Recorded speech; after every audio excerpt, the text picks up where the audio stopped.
Hello, listeners. Welcome back to another interview here at She Will Rock You. It's been a happening month, as we warned you that it would be. Mm-hmm. We still have quite a few more up our sleeve for this month, so stay tuned. But today, we're talking to Mary Knoblock of Produced by a Girl, who is... Really insightful discussion, may I just say. Yes, I learned so much about producing. I still don't think I really understand how to produce music, but I'm getting there. I could never produce music. I know it's beyond my realm of capability and expertise. But you understand a word in producing. I mean, you have an entry point. Yes, could I do it badly? Maybe. But I'm going to leave that to the experts like Mary, because she knows what she's talking about. Yes. She's produced over 200 songs. She started the Produced by a Girl. I don't even know what to call it other than a collective. It's kind of a little bit of everything. And they just released an album called the Femme Frequency.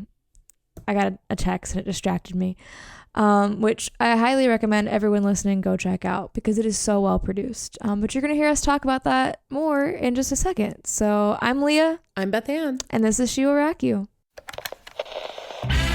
Where are they getting a dub in a CBS executive meeting? No. Bitch, don't touch my thermostat. The ghost be like, hold up, before I haunt you, let me turn down the thermostat. Who is this band? We're on page 1, guys. This is She Will Rock You.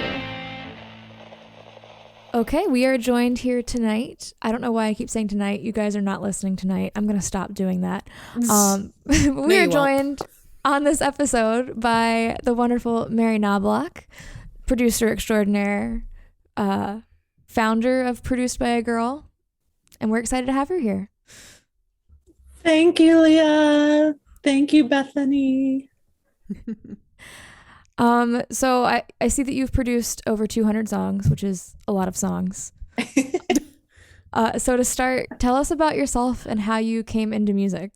Yes, love that. It's such an honor to be here with you ladies.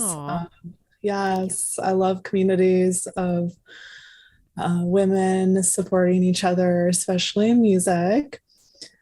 So with that, how did it all start? I guess I grew up around music. I studied it a little bit on and off. The piano, violin, flute, guitar. And then in high school, I got a little more serious about the classical guitar.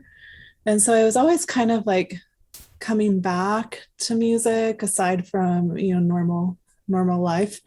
But I didn't really get super serious about producing music until much later in my life.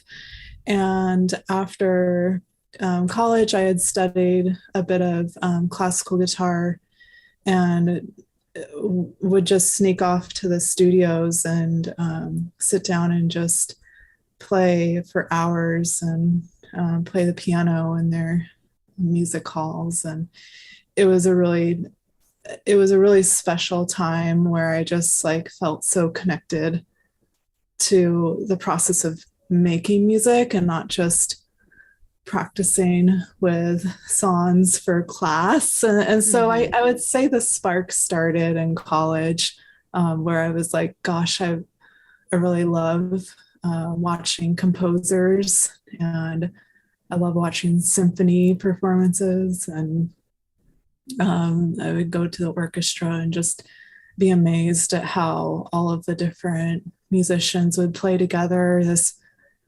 overwhelmingly beautiful, all-encompassing sound that would just totally sweep you away, and a little bit different than the normal rock shows or indie shows or pop. That's all right.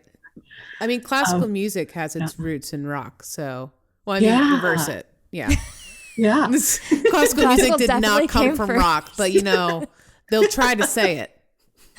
They'll try to say it. Yeah, I know. I'm agreeing. I'm like, yeah, totally. Well, it's interesting. Some of my friends would be like, some of them were really big into metal when I was in high school and in college, and I would talk to them about Baroque music, and yes, oh yeah, I love that. I listened to blah blah blah, and they would all talk about these heavy metal bands who would have elements of Baroque yes, in them. Bach invented the sixth diminished chord, which is the most metal chord. There you go. See, you know what you're talking about, Bethany. Yeah, I took some music classes in my day. So that is, you know, like what came first, the chicken or the egg? I don't, you know, from my recollection, I don't think Mozart or Chopin went into like making music with the intention of making these really hard frequencies and these chords in a little more clashing of ways. But it was still very new, right? I'm sure maybe Mozart's music did sound a little like rock music back in the day. Like, I'm just wondering, you know, yeah, maybe they were only used to like stringed instruments or something. I don't know. I don't know the full history. I digress. I just imagine Mozart coming from the streets now. Like there's this high lofty society and then Mozart just is like coming in his street clothes and it's like, move over, I have a piano. And they're like, holy shit, we only have a harpsichord. So anyway. Totally. I love that. It's funny. Yeah. I recently found like the first recorded piece of music ever. And I have it on my Instagram, but I apologize. I saw that. Me, but Handel's. Yeah, it was a recording of Handel's. And did you listen to it? I did.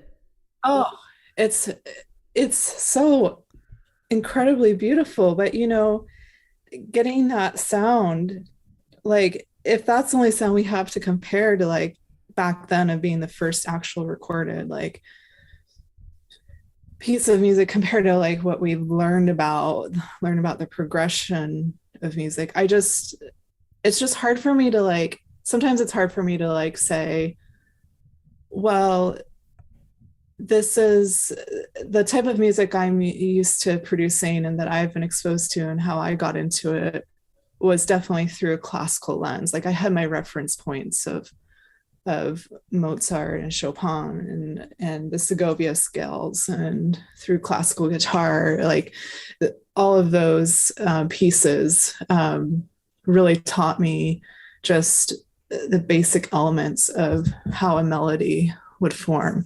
And so I didn't have this filter of, oh, I want to make beautiful indie music.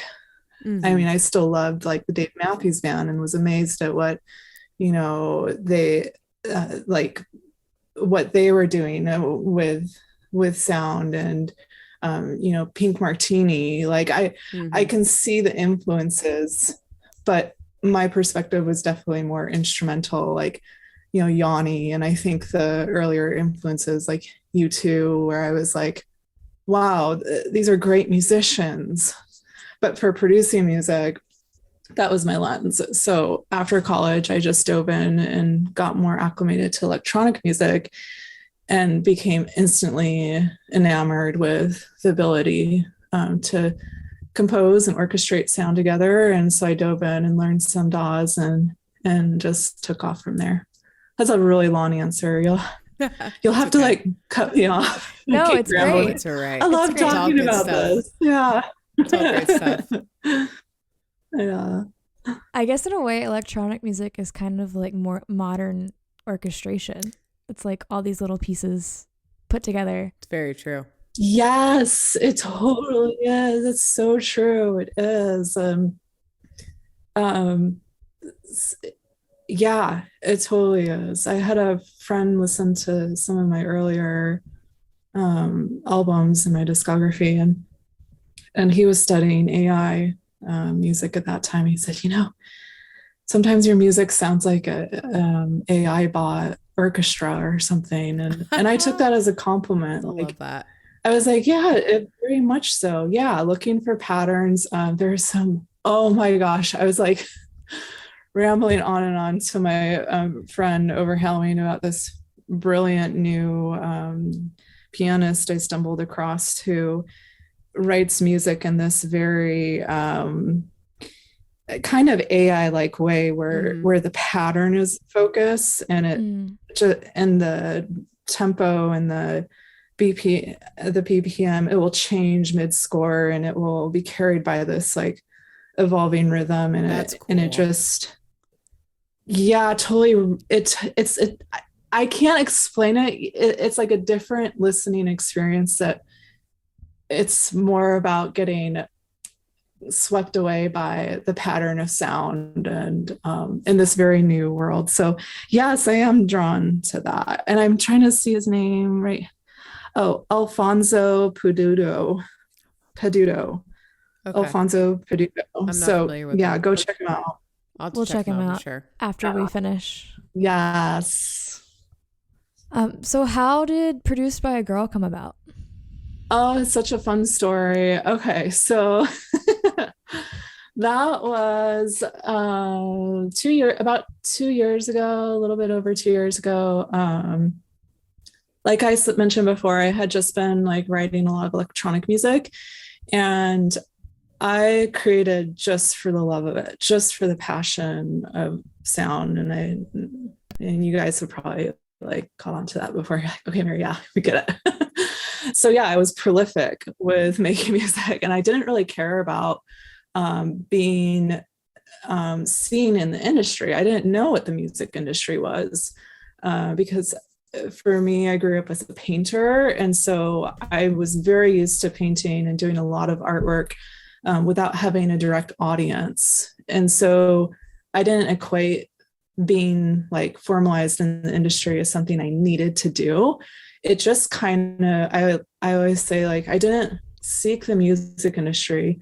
It literally found me. I literally woke up one day, and I had been sharing my beats on Instagram, and I was contacted by an A&R, amazing A&R person, Andre Williams, who at that time was with Universal Music.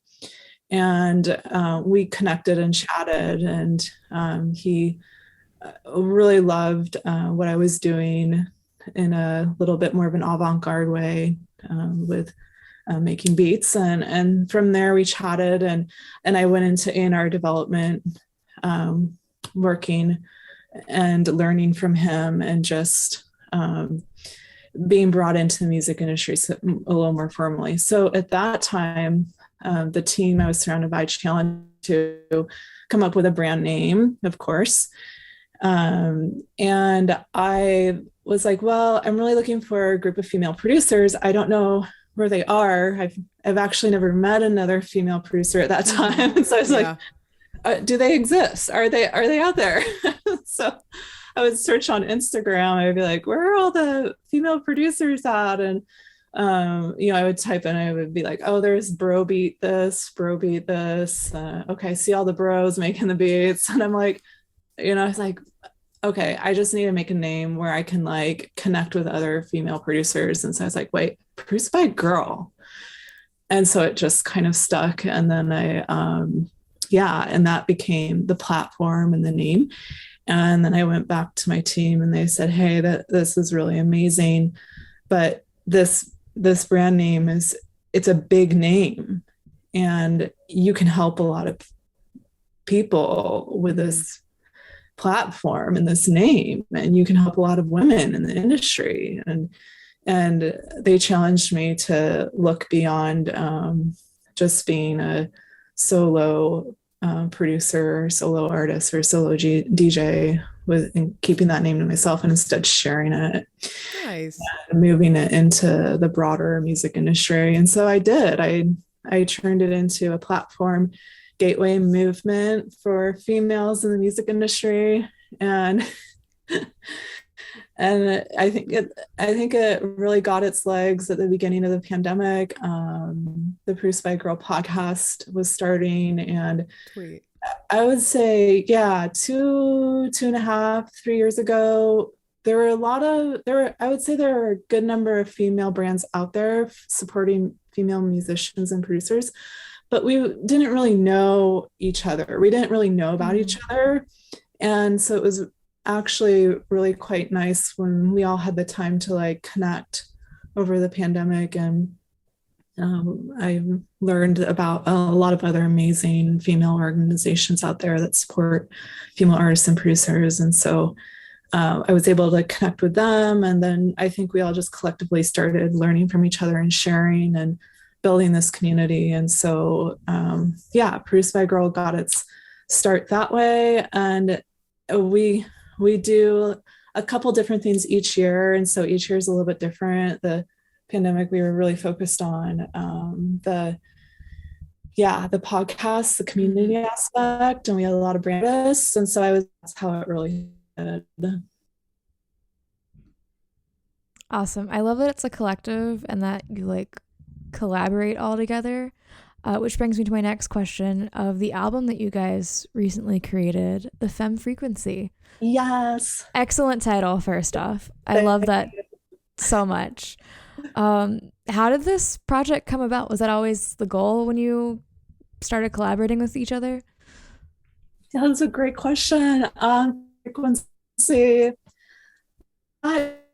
started, let's see, I would say last January, February, a year ago. I went into work more formally as an artist, producer, still doing A&R Development alongside Andre Williams at their new label called the Stosh House, and partnered up and really started to understand the inner workings of how labels worked, being an indie artist.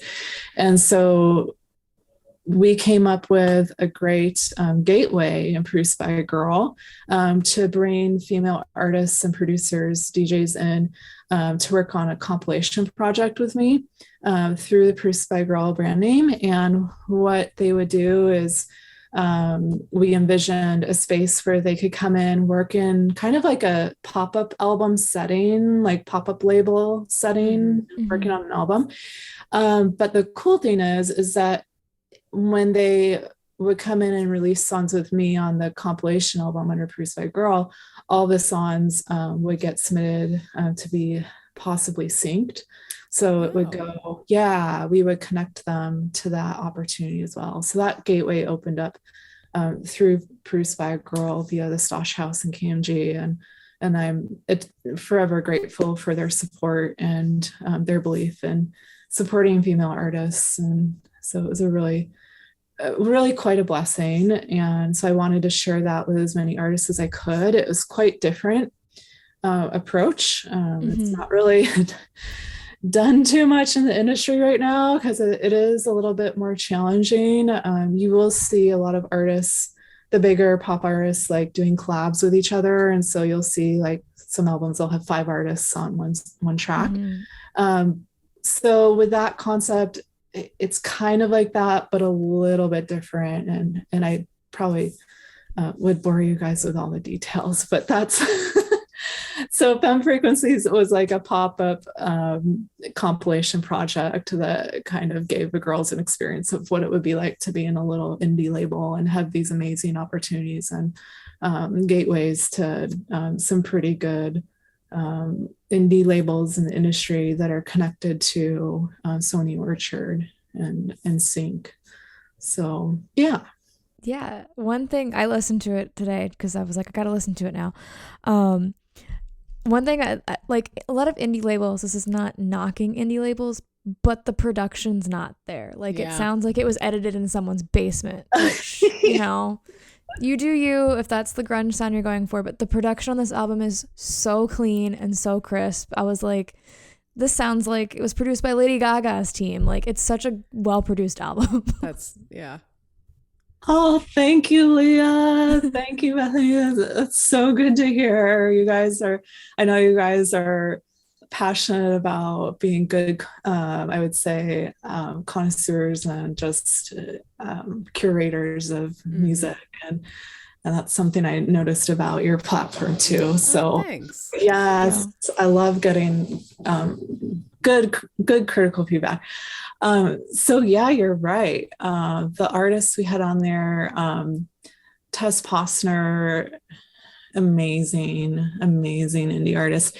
and she worked with some pretty amazing producers, and Little MC had an incredible team.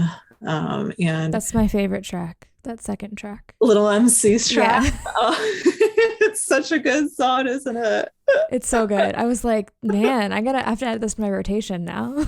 Yeah, I'll let her know that. She would be so excited to hear that. She had the Jazz Mafia working with her. They're pretty big over in California. And so that was cool. Like we had these communities just come in like through the production elements, and like Little MC and Lady Fingers did some collaboration on her song, and it was just, yeah, it took all of our breaths away. We were like, what? And that was really fun. And then Megan Poulos, she had some beautiful production done on her song. Another amazing indie artist. And The Waking Point, Sadie Blecka, she was our other main female producer on the album, and she's just phenomenal. And she was the main producer on our group song that was Into the Light that Megan Poulos wrote. And then Tess Postner and Little MC also co-wrote a verse of their own in there. And but yes, Sadie Blecka of The Waking Point really came in and was excited to produce that song. And I had the honor of doing the beat for the song and being the overseeing producer, project manager to help tie it all together with that kind of that composer final touch kind of a thing. So it was a really amazing experience. It was so fun working with her and seeing her process. She spent so many hours on it and worked so hard, and the whole thing just came out phenomenal. And then I have my songs on there, which were it's just instrumental, but you already know I'm a total geek with producing. So yeah, instrumental tracks are the best track in my opinion. Thank you. Shout out for instrumental. Sometimes you don't need words, like especially if you're working on other stuff. Like there's nothing worse I want to hear than another person talking words while I'm thinking about words. So, Yeah. that's why I had to instrumental. Yeah, that's such a good point. I think people are becoming more open to it too now, just hearing like instrumental beats and being like, okay, we can chill to this. Like the lo-fi hip hop girl. We joked about like having Mia in the background that was set up for a lo-fi YouTube session. Like this is the cover art. Just me in the corner with Mia sleeping. Yes. I said she just needs a window with rain going in the background, and it would be perfect. That would be so cool. It's a great idea. So if anyone's out there listening to this show and they are interested in becoming a music producer, what advice do you have for them? Oh, great question. Oh boy, I would say, well, I could go two routes. I am more informally trained, more of an artist avant-garde producer. So I'll give my lens from that. I'll give my advice from that perspective, and then I'll touch on the common school route too. So I would say if you're just like freestyling and you're curious about beat making, go download like FL Studio or Ableton, or there's some free DAWs out there too that are really basic. And even these, you can even find like drum pads on your iPhone apps and just play around with beat making. So there's lots of different ways you can get into it, just like non-traditionally. And then also YouTube has so many tutorials on like how to produce songs. And so those are all kind of informal ways. I do recommend learning basic music theory. I think it's kind of necessary. Probably helpful. But it's helpful. It's a necessary evil. Necessary.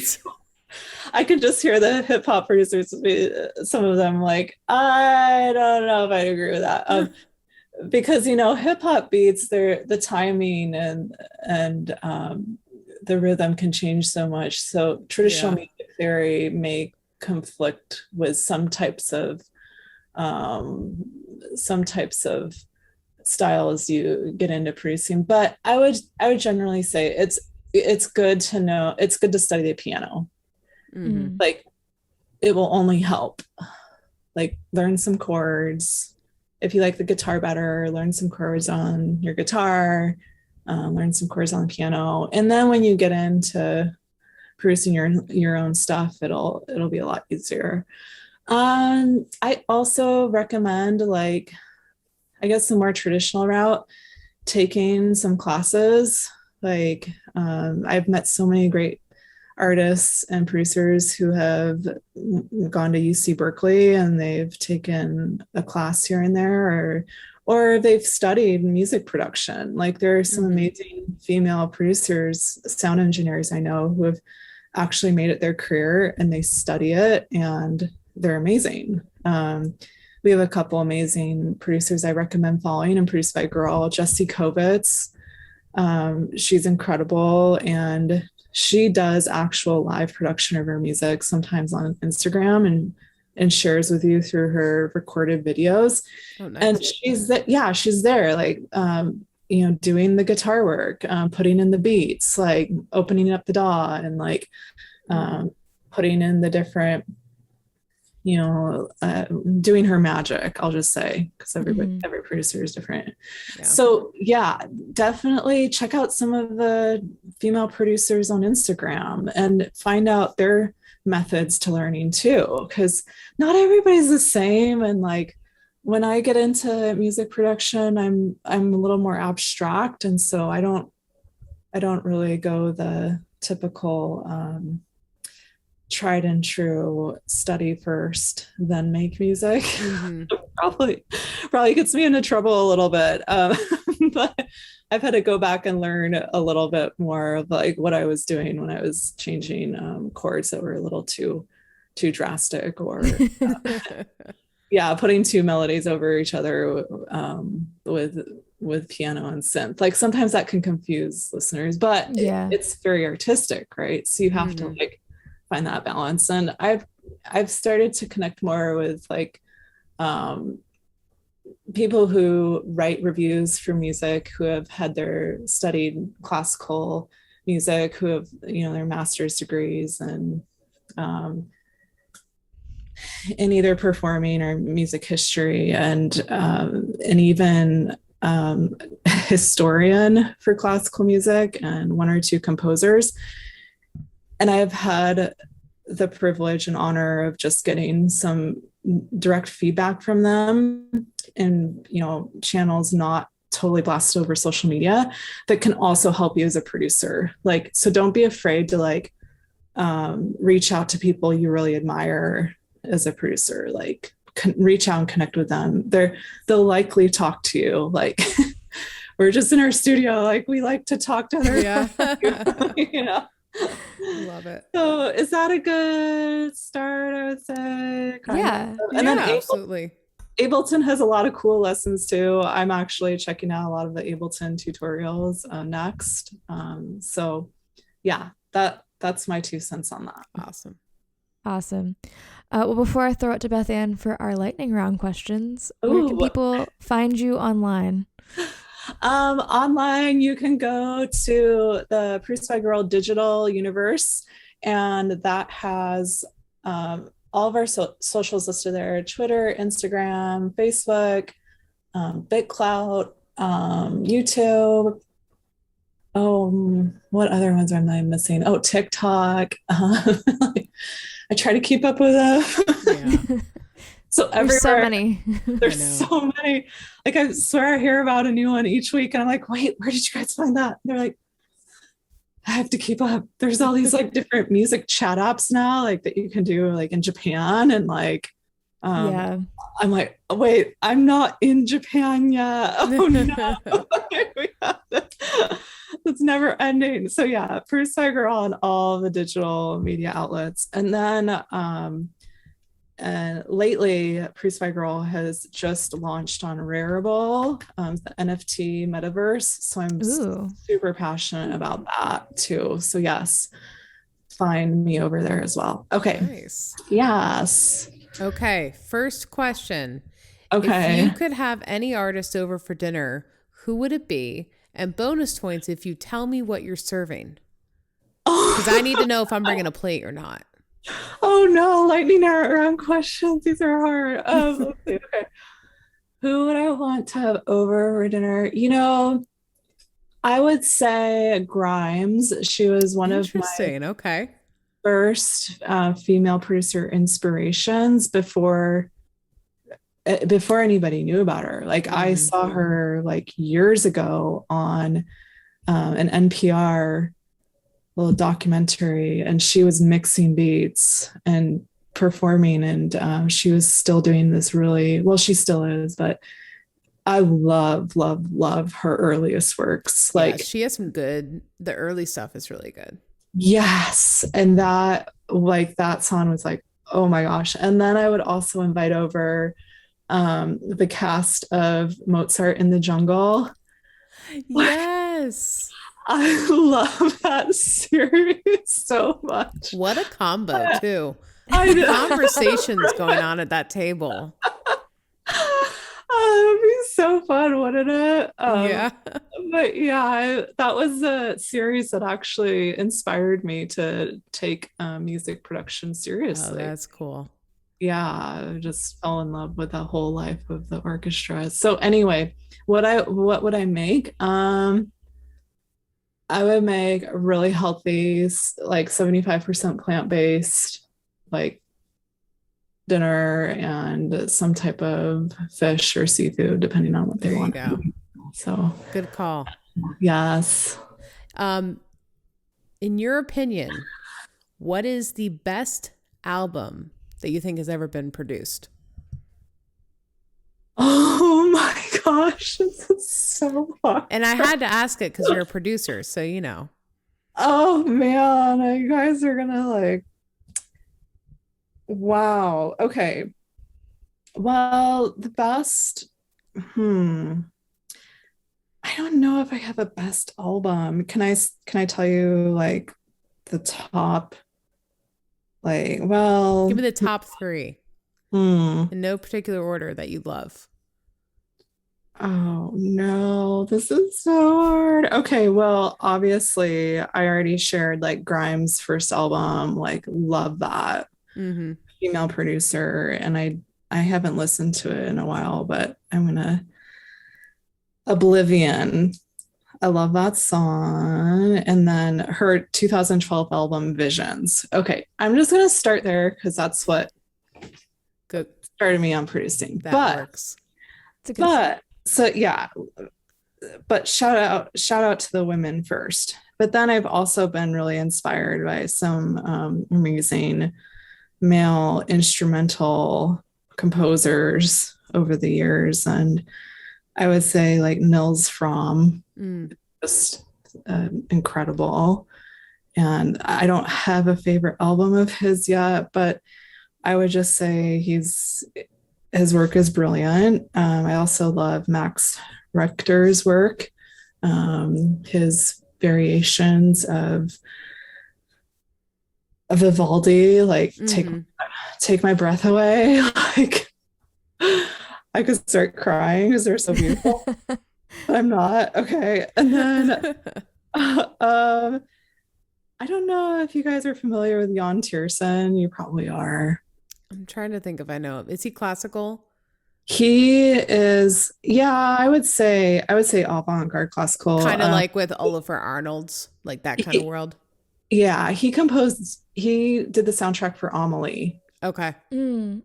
Gotcha. So his work was really, I would, this is kind of fun, but I think you enjoy this.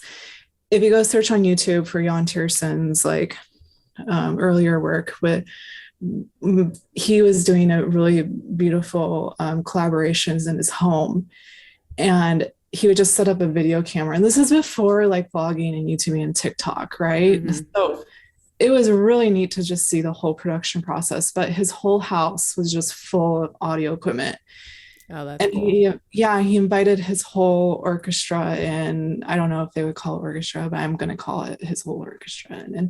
And all the musicians would come in and gather and take up their instrument, but it was like spread out over the whole house. Oh, that's cool. Yeah, and it was just like this traveling like journey of how they were making these really, really amazing classical pieces. And he's a genius with Nice. music. I love the setup of that. That's such a cool idea. Yeah, yes, I love this up too. It's a little more artsy and yeah, you get it. You're tracking. Yeah, Yeah. that's really cool. I got one last question. Okay. If you were a cereal, what would you be and why? If I was a cereal, that's really funny.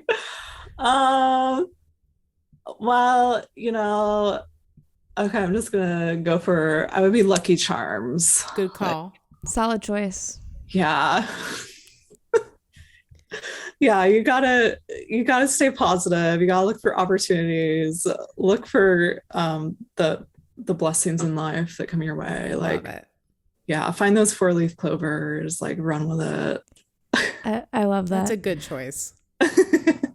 Well, thank you so much for joining us tonight. This has been such a fun chat, and I've learned so much about production. Yeah, Oh, this has been thanks. so much fun.